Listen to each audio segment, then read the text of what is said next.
All right, Shabbos, say good morning. Let us begin.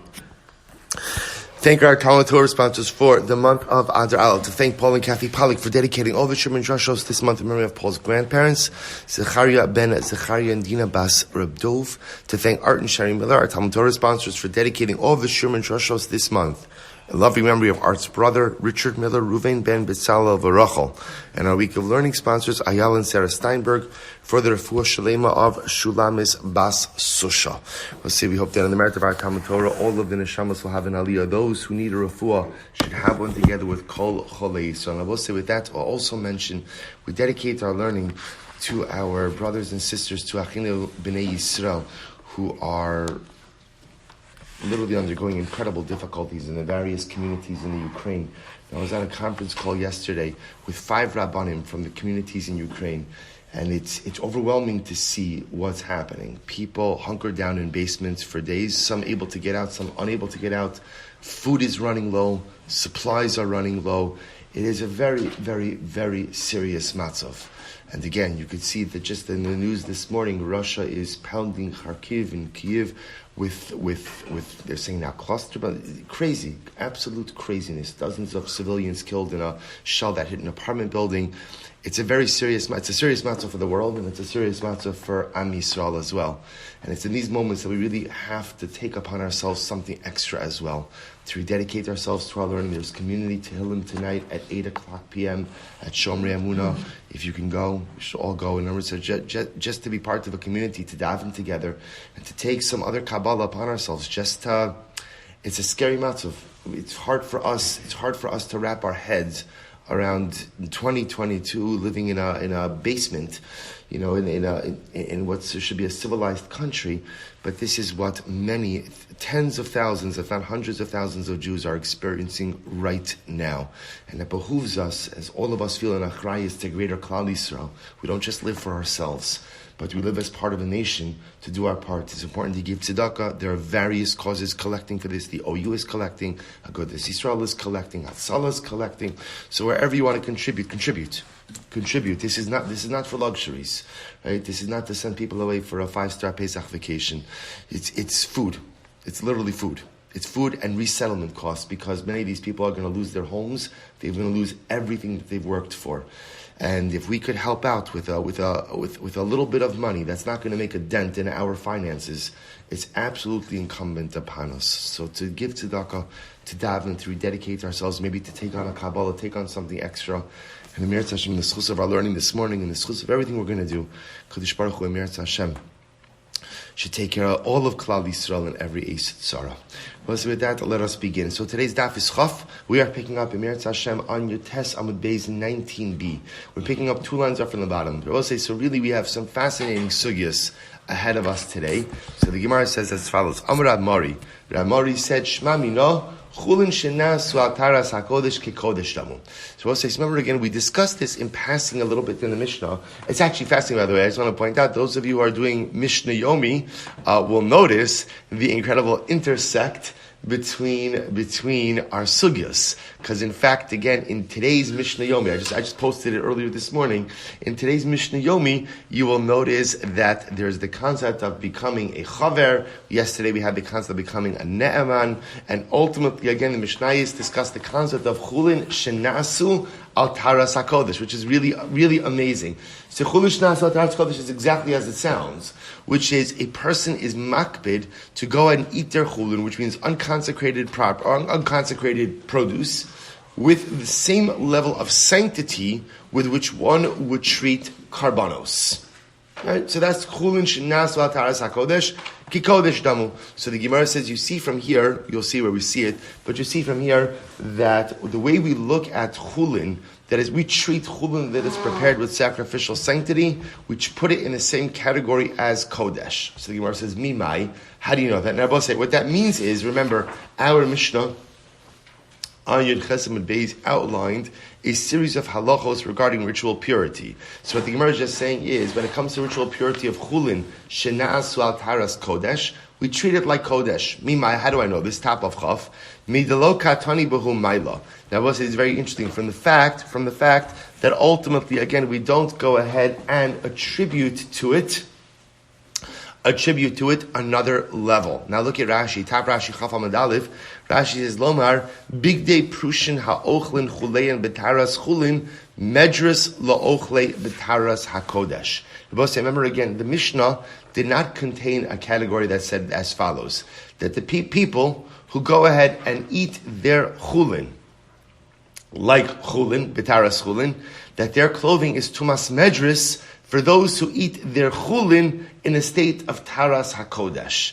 Right? Remember again, we spoke about this at the end of the Mishnah. So the fact that that category is not included tells us, Rashi says, Shma mina bichlal kodesh hein v'hatan le kodesh. It tells us that chulin shenasu al taras hakodesh are included in the category of kodesh. So the Gemara says, Di'i damal l'truma hatani truma, because ultimately, again, if they're compared. The Gemara Vidilma, Hai Delokatani Behu Maila. Maybe the reason why it didn't make a different category of Chulin Shinasu Al Taras HaKodesh. Why? Because here's what we know. Perhaps, I know it's not like Chulin, but I don't know what it's like. Because maybe Di'i Damal Truma, Hatani Truma. Maybe it's like Truma, and it's included in the category of Truma. Vi Damal L'Chulin, Hatani L'Chulin. And maybe it's included in the Chulin, and again, just included in the category of Chulin. This nan. Chulin shenasu al taras hakodesh. If you have chulin that was prepared with the same level of sanctity as kodesh, kodesh, of course, in this context means karbanos. Harihin ki chulin. They are still treated like chulin. Rabbi Elazar, Rabbi Tzadok, Omer, harihin ki truma. Rabbi Elazar, Rabbi Tzadok says no, they're like truma. So the point that the Gemara is making is, don't assume that the absence of an additional category of chulin shenasu al taras hakodesh means that ultimately, again, these items are treated like kodesh. It could just as easily mean that they're treated like truma or they're treated like chulin. V'haraya, that machlokes exists, elami seifa. Rather, again, you could see the fact that chulin shenasu al taras hakodesh are treated like kodesh from the seifa of the Mishnah. What did the seifa say? Yosi ben Yoezer haya chasid shebekahuna. Remember also just a quote from our Mishnah, Yud Chesam Beis. Yosi ben Yoezer was one of the pious members of the kahuna, v'haisa mitpachto medris lekodesh, and yet his handkerchief was considered to possess tumas medris for those who were makbid on a kodesh level of tara. Right? So remember again, we saw this just 2 days ago. Right? So remember again, Yosi ben Yoezer, who himself was a Kohen, not only a Kohen, a chassid of the kahuna. His handkerchief, when it came to the halachos of Tumas Tara, was considered to possess Tumas Medris for those who went ahead and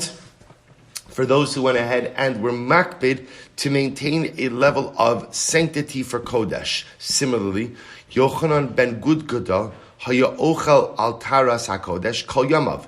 Yochanan ben Gudgada, he was makbid to always eat his chulin al taras hakodesh. Remember again, there are people like this. The Mishnah and the Mai calls a person like this a chaver, right? And what does a chaver do? A chaver is makbid that everything he eats, he essentially treats like karbanos. So we'll say, which if you think about it, is a pretty incredible thing, which means that he maintains, we'll call it sacrificial level of sanctity, even when he eats mundane food. So he's eating regular chulin on a Tuesday, right? But yet he's going to treat that chulin like karbanos, and therefore conduct himself with the requisite level of sanctity, or I should say, not even sanctity, purity, tara, necessary for the consumption of karbanos. So such a person like this, I would say, was Yochanan ben Gudgada. Yochanan ben Gudgada, haya ochel al taras hakodesh. He ate all of his food al taras hakodesh. So everything he ate again as if he was consuming karbanos. Which Rabbi say again, so he was careful not to allow the food to come in contact with anything that was ritually impure.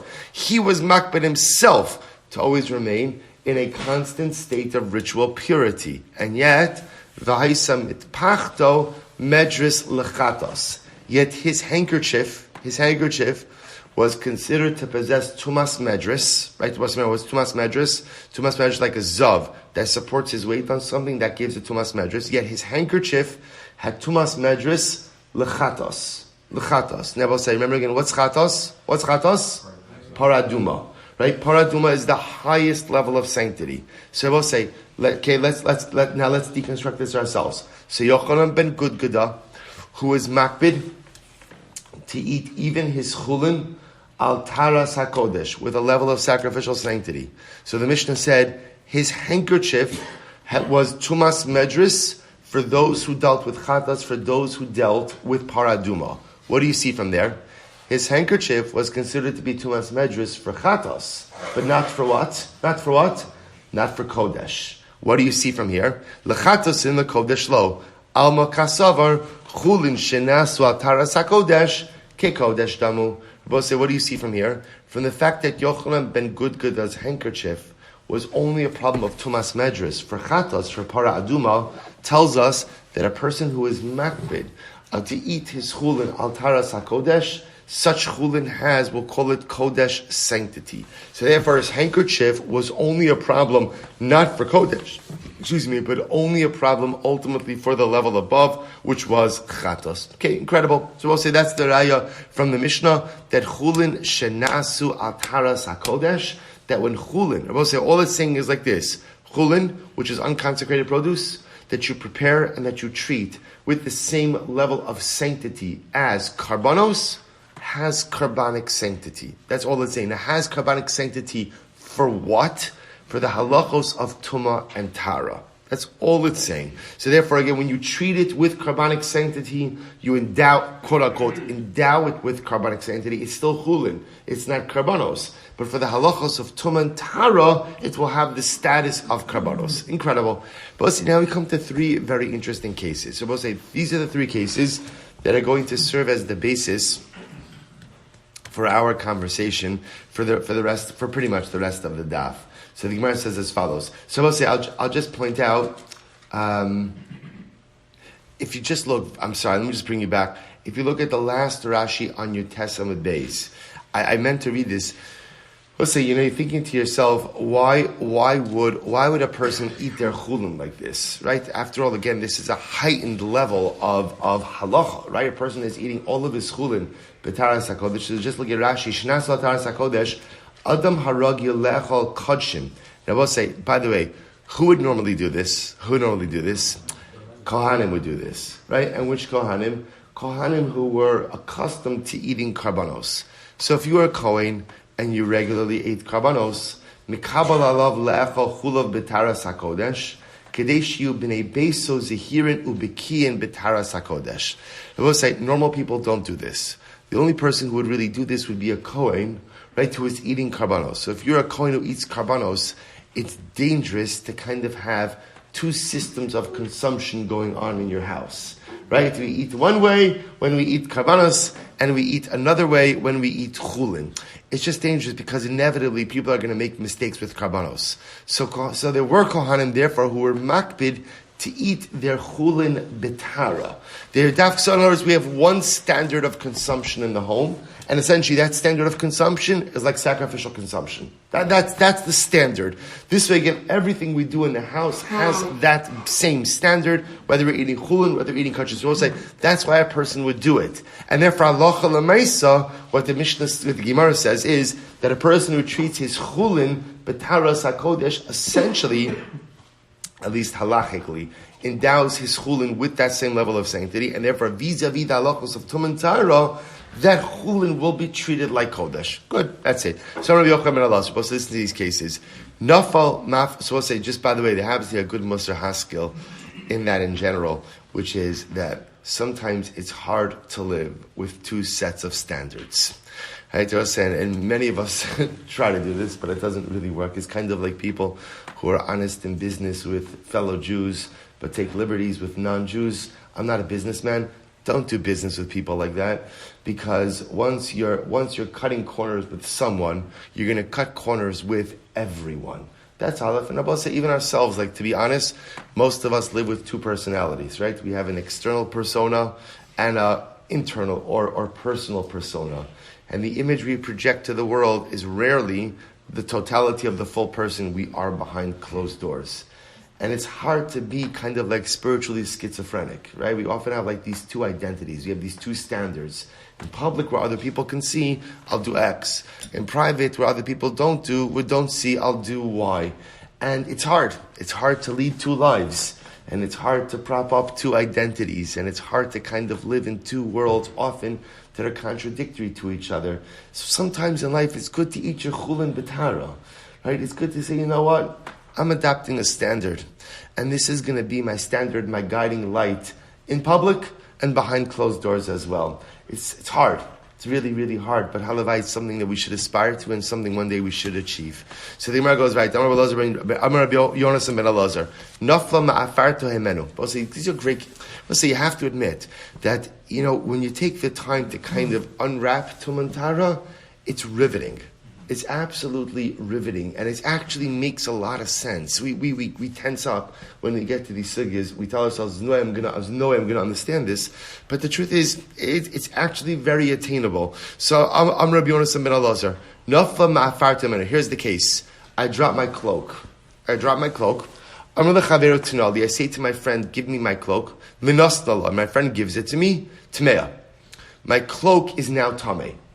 All right, so first of all, take a look at Rashi. Tmeya. Vafilu zetar. Now, we're going to see why this is. I'm not going to read Rashi because I don't want to give away. Rashi kind of is like a spoiler alert over here, right? Rashi gives away the whole sugya in one Rashi. We'll get to it. We'll say, but bepashtos. So again, simple case. I have my cloak, falls on the floor. I ask Reuven, my friend, to pick it up and give it to me. Reuven gives it to me. My cloak is tamei. Okay, so the Gemara, so bepashtos, let's make the assumption over here that the issue is that when something is in the hands of my friend, I can't control what happens to it vis-a-vis tuman tara, and therefore halacha l'maisa, the cloak is tamei. Case 1. Case 2, Rabbi Yonasan ben Amram. Rabbi Yonasan ben Amram says as follows. We'll say two Rabbi Yonasans. For Rabbi Yonasan ben Elazar, Rabbi Yonasan ben Amram. Nischafalu kelim shal Shabbos bekelim shal chavalav shan. A very interesting case.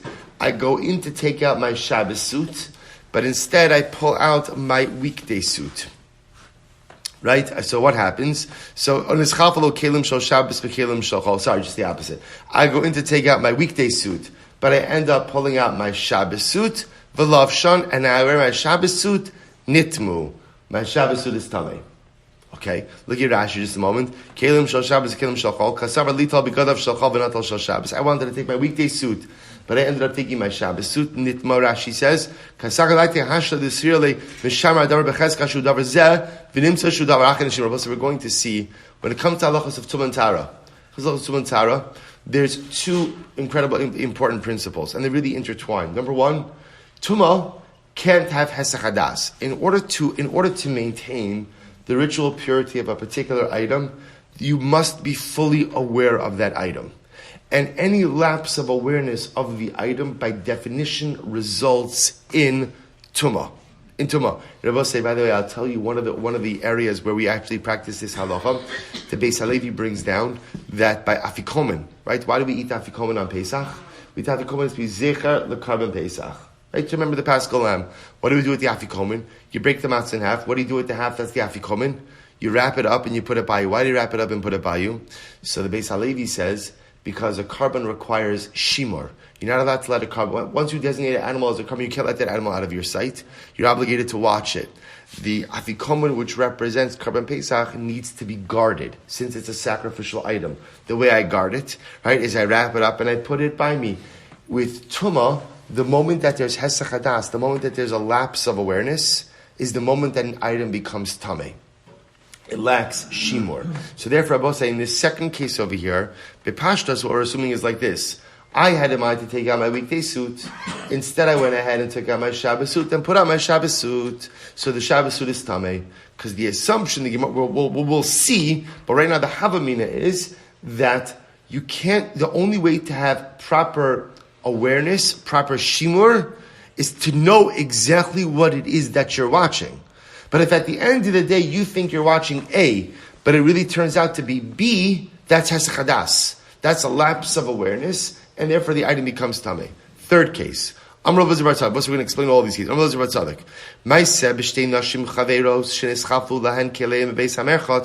There was one time a story of two women who were friends, who were in the bathhouse together, and they got their clothing mixed up. Right, their clothing got mixed up. And what happens? Uba Maisef Rabbi Akiva. So each one essentially ended up wearing the other one's clothing out of the bathhouse. The story came to Rabbi Akiva, and what happens? V'timan. And Rabbi Akiva said, Tameh. Tameh, the clothing is Tameh. Okay. So we'll say let's analyze. Maskil Rabosha.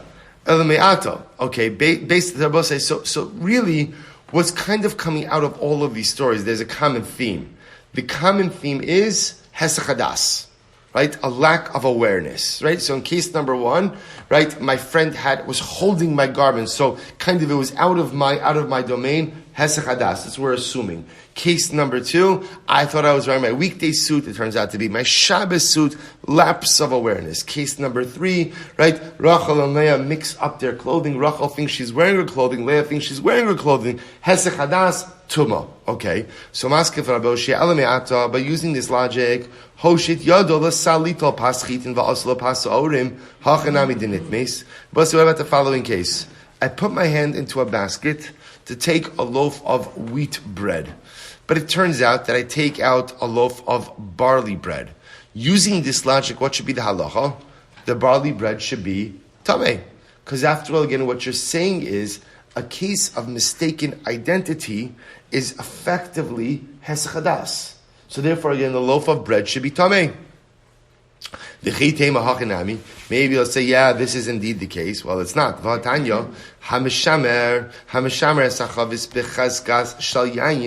Let's say someone's watching, guarding a barrel of wine, and they assume that the contents of the barrel are wine. I'm sorry. Somebody's guarding a barrel, right? And he thinks it's a barrel of wine. And it turns out it's not wine. What is it? It's oil. What's the halacha? TORAH milatame. Ultimately, again, it's tar. Rabbi said the lashon of TORAH milatame is that at the end of the day, it doesn't convey tuma to anything else, which for our purposes means, for right now, it's tar. It's tar. So Rabbi says, so that's a case of mistaken identity, right? I think I'm guarding a barrel of wine. It turns out to be a barrel of oil. And yet the halacha is that what? The halacha is that the contents of the barrel remain tar. Remain tar. So halacha l'maisa, you see mistaken identity doesn't result in hesachadas, to which I should say mistaken identity is not considered hesachadas. So the Gemara still tamech, but according to this logic, look at the end of that very same brayso, va'asura melecho. As much as the contents of the barrel are still considered to be tahar, I should say tahora milatame, they don't convey tuma. What's the halacha? You're not permitted to consume the contents of the barrel. So I'll say this is very interesting. So on one hand, you're telling me I'm guarding a barrel. I think it's wine, but it turns out to be oil. So the Brisa says the contents of the oil don't convey tumah to anything else. Yet at the same time, what? I'm not allowed to eat them. I'm not allowed to eat the contents of the barrel. So what's going on over here? To which the Gemara says, Amai, why can't I eat the contents of the barrel? Rabbi Yirmiyah, here's the case. But Omer, this is fascinating. Shmartia midavra hamitama v'lo midavra haposla. Say this is absolutely fascinating. So remember again, let's go back to Hilchos Tumah 101. Tumah, we've seen this many times before, essentially does not transfer laterally. But instead what happens is, when item A conveys Tumah to item B, what happens? It's always downgraded a level. So for example, let's just take a simple case, right? You have an Av HaTumah, right? An Av HaTumah, right? A person touches a corpse, he becomes an Av. That person then touches another person, becomes a Rishon. Rishon makes a Sheni, Sheni makes a Shlishi. Now I will say most times Shlishi is the bottom, is the lowest level of Tumah. Most times. Right? Now I will say a Shlishi cannot make a Revi'i. So therefore a Shlishi is called Pasal. Pasal means it's unfit. It itself is Tameh, but has an inability to convey Tumah to anything else. By Kodesh, we're going to say Kodesh can actually make a Revi'i. So the lashon of Pasal is the lashon that the Gemara uses, so saying that is Tameh, but unable to convey Tumah to anything else. So we'll say this is wild. So Yirmiyah says, what's the case? So we'll say, so let's just get our information together. So here's what we have. I'm guarding a barrel of wine, right? Or at least I think it's a barrel of wine. It turns out that what? It's a barrel of oil. So what's the halacha? The halacha is that ultimately the contents of the barrel are tahar and can't convey tumah to anything else. But yet the same brisa says, I'm not allowed to consume the contents of the barrel. So what's going on over here? Why not? Why not? So on one hand, you're telling me that hesech hadas does not result in tumah. That's number one. But you see it, I still can't eat the contents of the barrel. To which Rabbi Yirmiyah says, I'll tell you why. What's the case? Rabbi says it's incredible. Where I say, Shmartim medavar hametame v'lo medavar haposla. I guarded the contents of the barrel from becoming tameh with something that can make it tameh, but I didn't guard it from something that can make it pasul. Said, this is fascinating. Now, why a person would do this, I don't know. But Lamaisa, here's the case. At the end of the day, I guarded it from, let's say, coming in contact with an Av or a Rishon. But I didn't guard it from coming in contact with a Shlishi. In other words, I guarded it. I don't want the contents of the barrel to become tameh in a way that the contents could then convey tumah to something else. That's what I guarded it from. But I didn't guard it from just becoming pasul. This is becoming pasul. So that's what I'm saying. So now it makes sense. So Lamaisa, again, my guarding is effective enough to ensure that it did not become tameh in a way that it could convey tumah to something else. That's what the Brisa said. But yet I can't consume the contents of the barrel because the contents themselves may be pasul. To which the Gemara says, what? Umi ika netirusa lapalga? Is there such a thing like that? Like a partial guarding for tumah?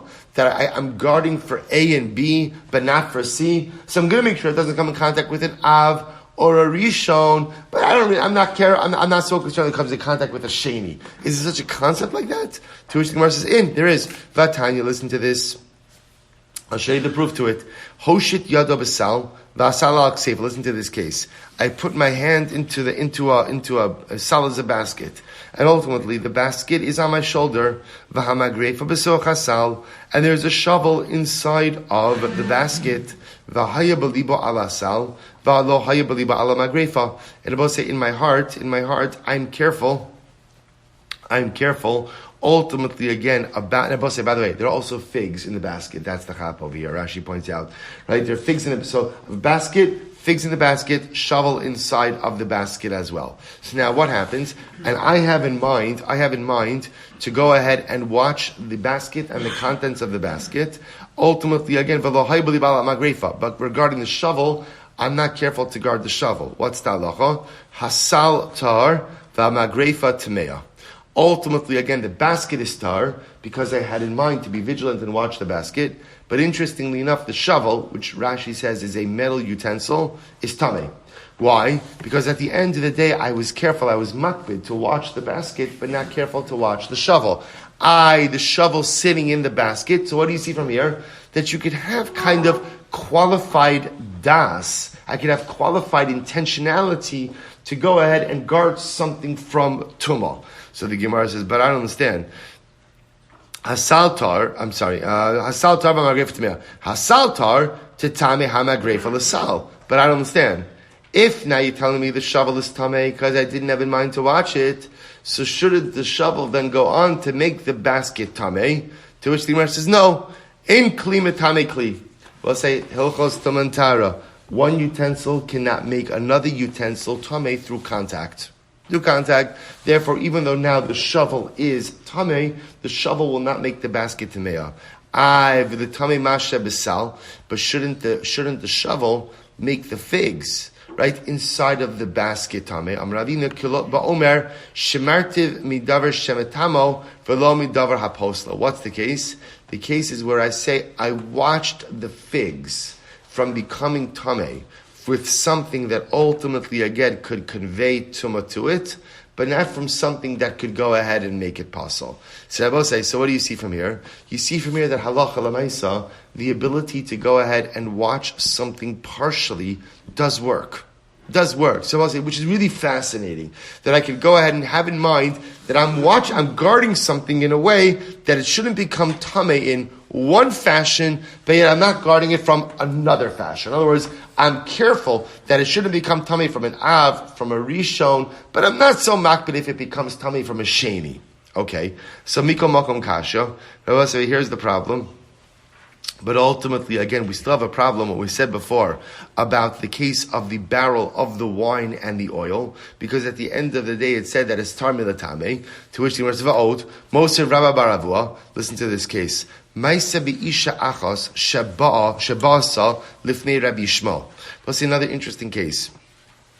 There was once a situation of a woman. So we'll say, so just to be clear, there's a number of things that's happening over here. Right? We had three cases. We're kind of assuming that what's happening in the three cases is an issue of hesach hadas. So that's what we're assuming is driving a lot of this. We then brought up the case of the loaves of bread and the barrel of wine, which turned out to be a barrel of oil. And again, that was also brought up in the context of hesach hadas, but also in the context of the ability to guard against certain types of tumah, but yet not other types of tumah. And what we've seen is, it appears according to the Gemara, that you can guard produce in such a fashion. I'm guarding it against A, but not against B. Now watch this case. Rabbi Yishmael, Rabbi, beged ze araktiv betara, v'lo hayu belibi l'shomran betara. So also listen to this. A woman once came before Rabbi Yishmael. She said, Rabbi, I wove a garment, and ultimately, again, I wove it in a total state of ritual purity, but I didn't have in mind. In other words, it wasn't my kavanah. In other words, which is another way of saying, behaviorally, everything I did was in a state of TORAH, but at the end of the day, I didn't have kavanah, right? I didn't have kavanah, I didn't have intent or concentration to do everything in a state of TORAH. Umitoch bediko shahir Rabbi Yishmael bodka, and as Rabbi Yishmael was kind of going ahead, look at Rashi just a moment. Araktiv betara yodas anisha misha shenerak bo gimel al gimel etzbos shnir l'tuma lo naga b'tuma. So what this lady was saying was, I know that no tuma came in contact with this garment from the time that it was receptive to tuma.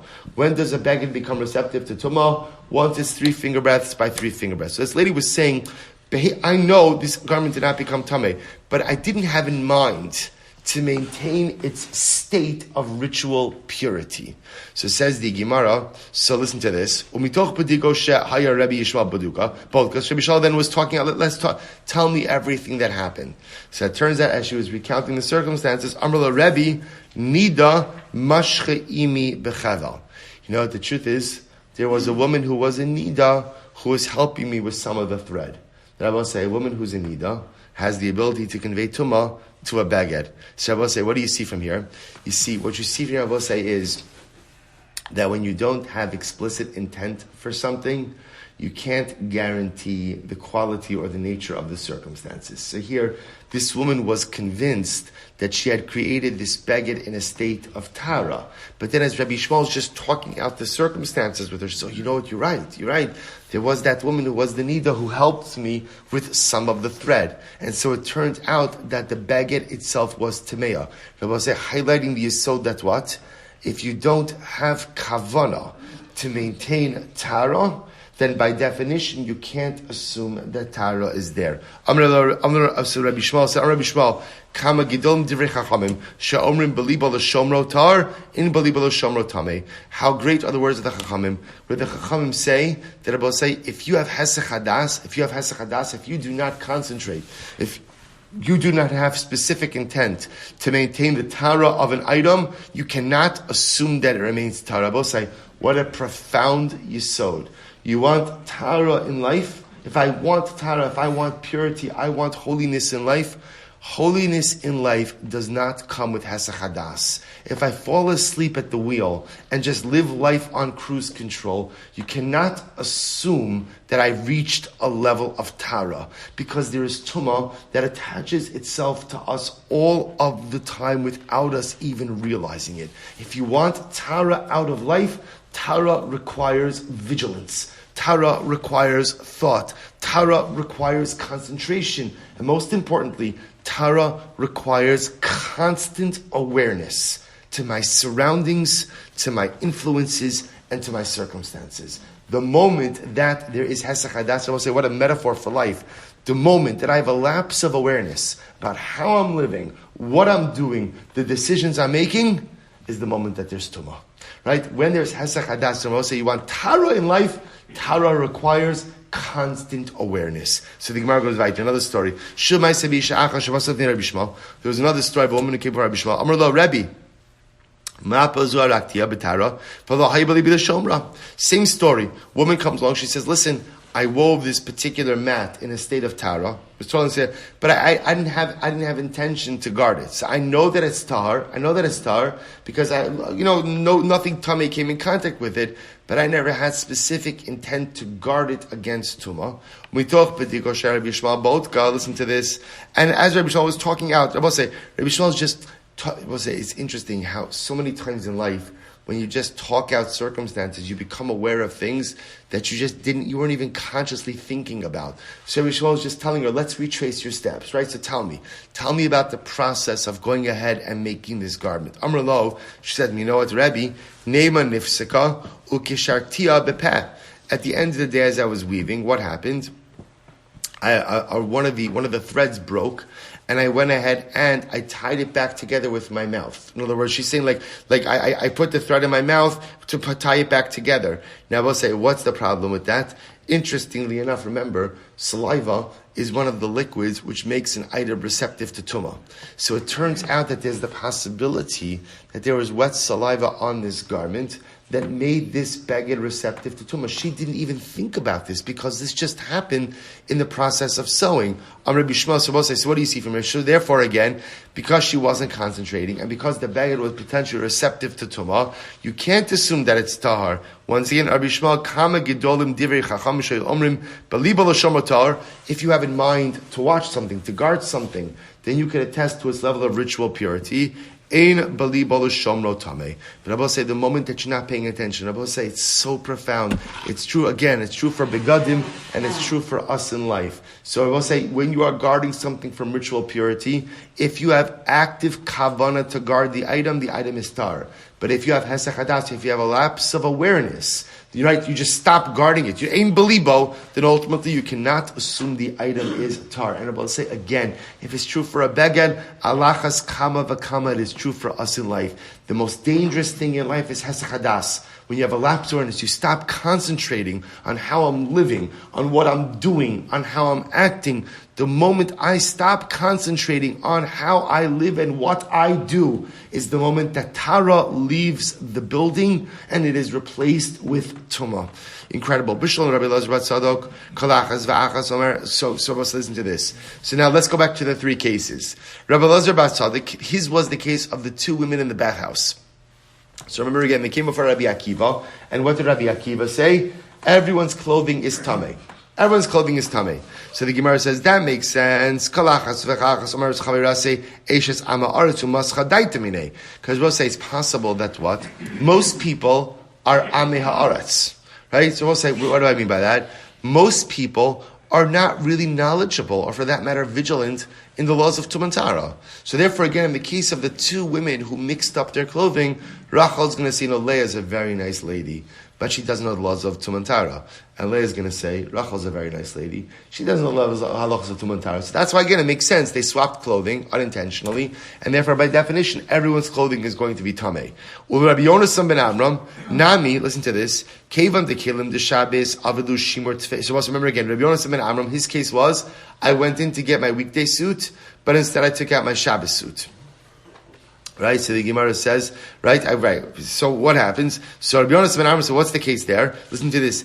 Kevan de Kilim de Shabbos Avidu Shimur Tfei. I will say, so here's what's interesting. I guess people are more careful with their Shabbos clothing than they are with their weekday clothing. So there's a heightened level of shmira for my Shabbos clothing than my weekday clothing. Therefore, masach daite minayu. So everyone will say, it makes sense. I think I'm wearing my weekday suit. And therefore, again, that's a lower level of shmira. It turns out that I'm actually wearing my Shabbos suit, which normally gets a higher level of shmira. Therefore, the Shabbos suit is considered to be tameh. El Rabbi Yonasan ben Elazar, Navelu Shir Biyadeh, Dechav. So remember again, let's go back to the first case. Rabbi Yonasan ben Elazar, what was that case? I lost my cloak. I say, Reuven, can you do me a favor? Can you pick up my cloak for me? Right? So what did Rabbi Yonasan ben Elazar say? Cloak is tameh. Why? Why can't I just go ahead? Here, I see Reuven. He's right in front of me. So the Gemara says, Navid le shimor biyadeh dechavre. Why can't I go ahead and just guard the garment as it's in, while it's in Reuven's hand? Rabbi Yochanan will say, profound Gemara, Chazaka ein adam mishamer ma shebiyad chavero. He'll say, what's the chazaka? You cannot guard that which is in someone else's hand. We'll say, look at Rashi. Actually, not yet, sorry. You can't guard that which again is a general call in halacha.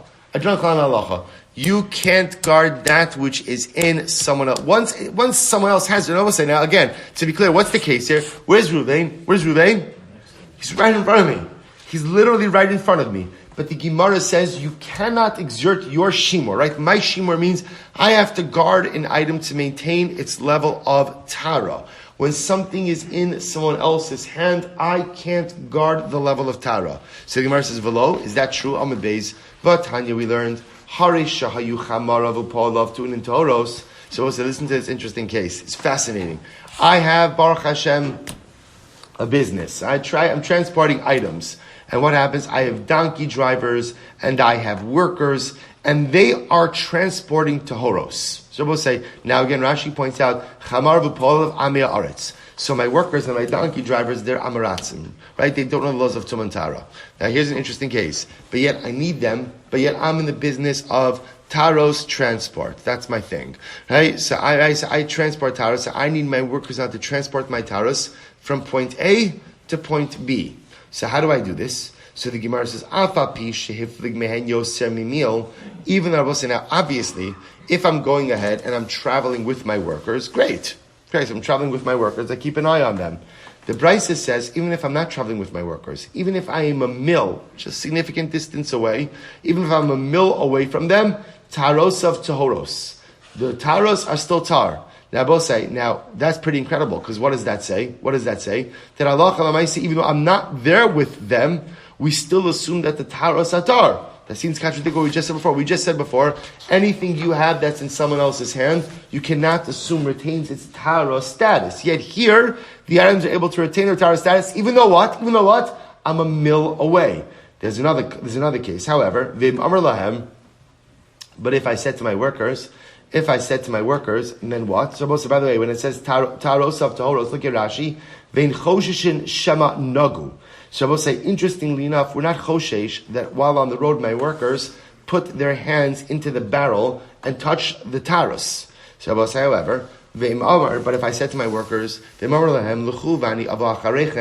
guys go ahead and I'll catch up with you. Taros of Timeos. Once they are out of ocular view, right? Once I can no longer see them, then Allah, we have to assume that what? They put their hands in the barrel, and the taros are tameh.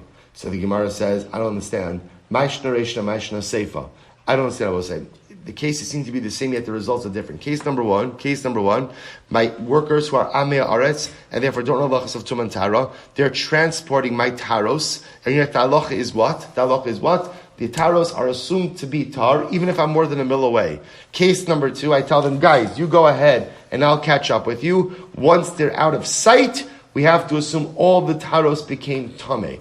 What's there in two cases? Here we go. Reisha b'metar chamara v'polav lakach. The first case in the Brisa is where I am mitaher my workers. Hey, you want to work for me? You have to go to the mikvah, para aduma, whatever you have to do in order to go ahead and become tar. So I've made them all tar. Well, if that's the case, ihachi seifanami. If that's the case, then I don't understand. Then the seifa should also be okay. Right, then even if I'm mitaher them, then halacha l'maisa, even the seifa case shouldn't be a problem. To which the Gemara says, Ein ama'aretz makbilach magechavero. While the ama'aretz might be tar, the ama'aretz is not careful with his friend touching the produce. Well, if that's the case, ihachi reisha nami. Right, if that's the case, in the first case, even if I'm mitaher the ama'aretz, it should still be a problem. To which the Gemara says, here's the case. Beba lahem derech alakson. I will say, what's the case? The case is where halacha l'maisa, I can go ahead and catch up with my workers without them knowing it. Derech alakson literally means like at a diagonal. But Rashi says over here, kishiyachol lavo lahem pitom derech alakson shelo yavinu hilchach dechali minas. So let's listen to this. The case over here is where I could catch up with my workers at any given moment and they'll be totally unaware. I will say this is, what hashgacha is based on. Right? If you don't have a mashgiach at all times, how can you assume the food is kosher? As long as the mashgiach can be what's called yotze v'nichnas. He could come in and go out at any time. We assume that everyone is on their best behavior when they know that their boss could walk in at any time. So what's the case? The case is where halacha l'maisa, the workers know I could pop in at any time, right? I could just show up by the caravan at any time. So because of that, the knowledge that I could show up at any time keeps them honest. Iachi seifa nami. What about the seifa? That's the case of seifa as well. Kevan damar luhu luchu va'ani avo acharechem mismach samcha datayu. Here's the difference. See, once you tell your workers, guys, you go ahead and I'll catch up at some later time. That's it. The workers know I'm not showing up anytime soon. And therefore, halacha l'mais again, right? When the cat is away, the mice will play, and they're going to go ahead and put their hands inside of the barrel. But I will say, here's what's interesting. So what's interesting to note about this is as follows. That halacha l'maisa, so this case of the traveling caravan has its own unique aspects to it, right? Essentially, that the owner could show up at any time. So if I have a case where I purified my workers, that's the case, right? I was metayer all of my workers. They're now in a state of tara. They're transporting the taras, and they know that what? I can go ahead and show up at any time. So you put all of that together, and we can assume that the ritual purity of the items remains intact. But I will say, outside of that, the principle espoused by the Gemara is the halacha l'maisa principle, which is ein adam mishamer mash biyad chavero. You cannot guard that which is in your friend's hand. Once the item is in someone else's hand, so the ritual purity of the item is by definition compromised, because I can't have shmira upon something that you're holding, even if what? You're mamish right next to me. That's why the case where I drop my cloak, I ask Reuven to pick it up. The Grace has said, Rabbi Yonasan ben Elazar says that the cloak will be tameh because ein adam mishamer masha biyad chavero. I cannot properly guard for ritual purity purposes that which is in someone else's hand. The say also an incredible life lesson, which is you can't control other people. Right? You can't guard that which is in someone else's hands. Right? At the end of the day, the only thing I control, Bo says, it's such a profound yesod, the only thing I control in life is what? That which is in my hand. Anything that is in someone else's hand, even if the person is mamish standing right next to me, you can't control what other people do, how other people live, what other people say. The only thing in life you control is you and that which is in your hand. Hadrin Allah ein darshan. I will say mazel tov. Chomer bekodesh v'truma. You got nervous that Tumen Tara is over. Well, good news, it's not. Right? There's more to come. I will say after mid. Incredible Gemaras. I will say, so now listen to this. Chomer bekodesh v'truma. There's a chumrah that Kodesh has over Truma. Remember again, Kodesh refers to sacrificial items. So there's a chumrah that Kodesh has over Truma. How so? This is fascinating. Shemat bilin kelim b'soch kelim l'Truma, avalo l'Kodesh. Rabbi says it's fascinating. For Truma purposes, if you have, let's say, 2 cups, imagine 2 cups for a moment, that are both tameh, you could put one inside of the other and immerse them in the mikvah like that. But you can't do that for Kodesh. So such an immersion will work to purify for Truma, but won't work for Kodesh. That's Chomer number 1. Chomer number 2. Acharayim v'toch ubeis hatzvita b'truma avalo b'Kodesh. Rabbi say we're going to see something very interesting. That halacha l'maisa, when it comes to Truma, if you have a utensil that has multiple usable parts, when one usable part becomes tameh, it doesn't automatically mean that the entire kli becomes tameh. Yet when it comes to Kodesh, right, once one part of the utensil becomes tameh, then what? The entire utensil becomes tameh. Hanosi as hamedris, nosi as hatruma, avalo as hakodesh. Someone who is holding, I will say, for example, something that has tumas medrish. For example, Rashi's example is the shoe of a zav. If I hold the shoe of a zav, I can also go ahead and hold truma, right, as long as they don't touch, right? Now we're going to see, I'll say, what it really means is, if, let's say, imagine for a moment, you have the shoe of a zav inside of a barrel, you could go ahead and have truma inside the airspace of that same barrel. but you can't have kodesh inside of the airspace of that barrel. Big day, we'll explain all of these cases. Big day, ochle, truma, medras, lakodesh. We'll stop over here for today. We'll pick up Emirat Hashem in the middle of this Mishnah tomorrow. We'll both say Mazel Tov on finishing the parak, and Emirat Hashem will go through all of these categories in tomorrow's daf as well. Shkoyach.